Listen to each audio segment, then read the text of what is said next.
বঙাইগাঁও জিলাৰ সৃজন গ্ৰামৰ ৬ নং ভাণ্ডাৰাত মন্দিৰ সত্ৰৰ মাটি বেদখলকাৰীৰ বিৰুদ্ধে চলিল উচ্ছেদ অভিযান।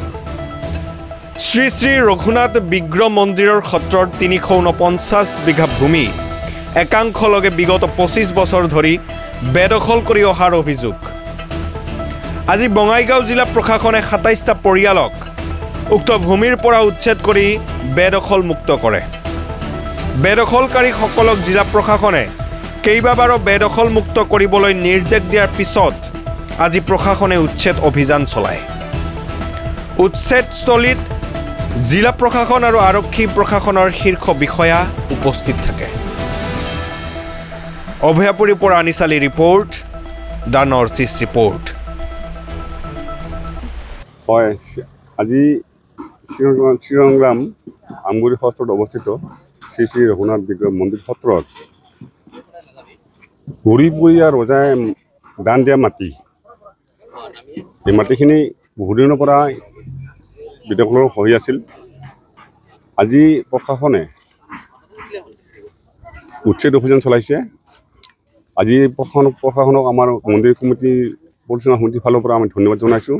বিশেষকৈ ধন্যবাদ জনাব লাগিব আমাৰ অসমৰ মাননীয় মুখ্যমন্ত্ৰী, তেখেতৰ নেতৃত্বত আজি এই উচ্ছেদ অভিযান চলি আছে। তেখেতৰ দীৰ্ঘায়ু তথা স্বাস্থ্য উন্নতি কামনা কৰিছোঁ। আজি যিটো কাম আচলতে আগতে হ'ব লাগিছিল, এইটো পলম হ'ল যদিও এইটো খুব আজি এটা খুব শুভ লক্ষণ। যিহেতু মন্দিৰ মছজিদত আচলতে কোনো মানুহে, মন্দিৰ হওক মছজিদত হওক, কোনো মানুহে আচলতে বেদখল কৰিব নালাগে। বেদখল কৰিব নালাগে এইকাৰণে লাগে যিহেতু ধৰ্মানুষ্ঠান, জাতিভেদৰ কথা নাই, ধৰ্মৰ কথা নাই। মন্দিৰ হওক মছজিদ হওক আচলতে মাটিবিলাক বেদখল কৰিব নালাগে।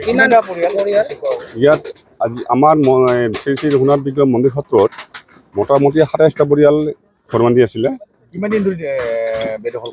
মোটামুটি আজি ২৫ বছৰমান হ'ল। ৩49 বিঘা মাটি, ৩49 বিঘা ৩ কোঠা ৭ লেচান বিঘা মাটি। নটিচ দিয়া হৈছিল আমাৰ প্ৰশাসনৰ পৰা অৱগত কৰিছে। ডিচি ছাৰে নিজে হেৰি কৰি গৈছে ফিজিকেলি। আমাৰ চাৰ্কেল বাইদেউ মানসৰ চাকৰৰ বিষয়ে তেখেত নিজে হেৰি কৰি গৈছে। লাটমণ্ডল তেখেতলোকে নিজে হেৰি কৰি গৈছে, চবকে মাটিবিলাক কৰি গৈছে যে আপোনালোকে সেইবিলাক স্থানান্তৰ কৰক, নহ'লে বা আমি উচ্ছেদ অভিযান চলাব বাধ্য হ'ম।